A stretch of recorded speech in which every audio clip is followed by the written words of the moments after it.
TOGA's CSR mission is to create a better future for youth at risk and to establish a meaningful and sustainable strategy to assist in resolving issues associated with youth and homelessness.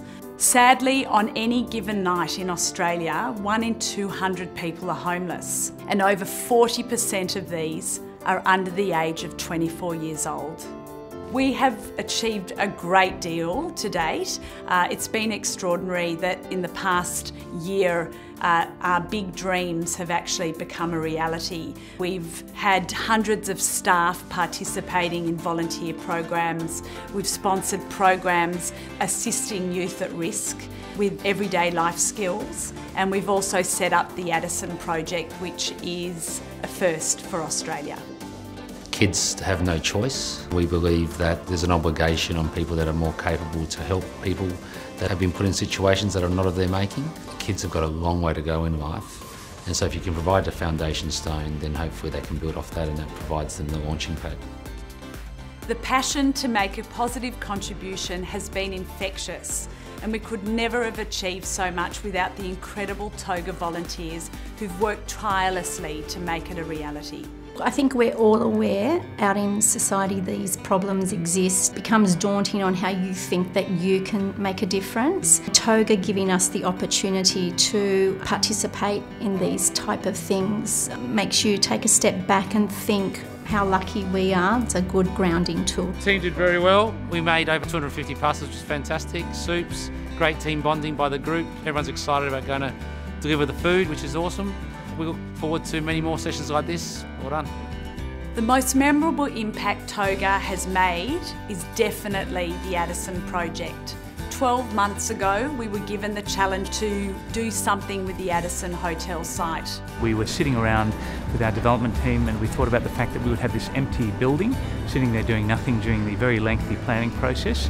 So what a perfect opportunity to use this building for a period of time and create a pop-up homeless shelter. The beauty of the project that we've done here is that we've got the people who are really experts in their field working on that part of the project, and that's important. We've been able to find a common goal and work towards that. For TOGA, their focus is on youth homelessness. I'm pleased that we were the natural partner for that, because that's our focus too.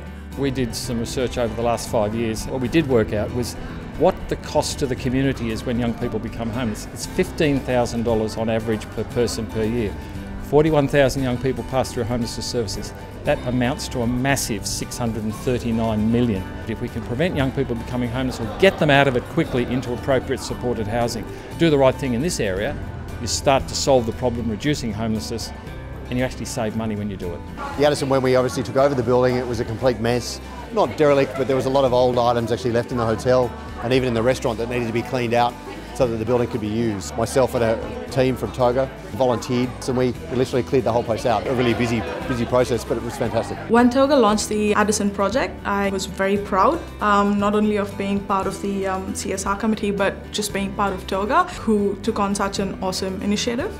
It was an important destination for us, I think, because of the partnerships that we have at the Addison project with My Foundations, Thread Together, Oz Harvest and us.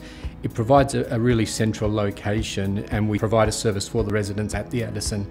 The wardrobe at the Addison project was a really important step forward for Thread Together. This gave us the opportunity to have a shop at a retail level so that people could come in, usually by referral from an agency, and meet with us in a casual environment and shop just like everybody else would shop. It's all about dignity, affording those who are doing it tough every opportunity to feel better about themselves. One of the reasons it was important for us to choose to partner with TOGA is because they have so much generosity and integrity in the way that they work. Every step of the way, anything I've needed in order to lead the project, they have met with open arms. They've provided us with the same level of humility and integrity that we needed in order to get things done swiftly, effectively, and without any real challenges or barriers to conventional things that just needed to be addressed. Ever since I could remember, we've been moving to town. Didn't really have a life. I was just living day by day. First I was just couch surfing, and I was going into housing, and they put me in touch with My Foundation. and they got me a room at the Addison. I just love cooking, and I went online and I looked for apprenticeships, and I found the National Indigenous of Excellence, and I applied there. Then I did a skills test. They put me into an apprenticeship at Bistro Gilliams, and I've been working there ever since. Best thing I ever done with myself. I get to punch out a good day's work and knowing I get to come home to a warm bed at night. Years have changed my life, basically. I've got a future, I've got food available, clothes. Look at me, I'm soaring high. My father arrived in this country at the age of 17 he was a survivor of the Second World War. He arrived here by boat, on his own, no family, no parents. And when he got to Perth, which was where the boat stopped, he was met by a representative of a welfare organisation.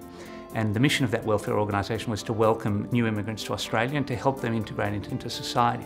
When he was greeted, this gentleman not only warmly welcomed him to Australia, but gave him a £10 note, which was the first money my father had in Australia. My father remembers vividly being very concerned about how and when he had to pay the money back. The gentleman said to him, "No need to pay it back, just remember this in the future when you establish yourself." And as my father says, since that day he's been paying that £10 back. The DNA of our corporate social responsibilities, it comes from a very personal place.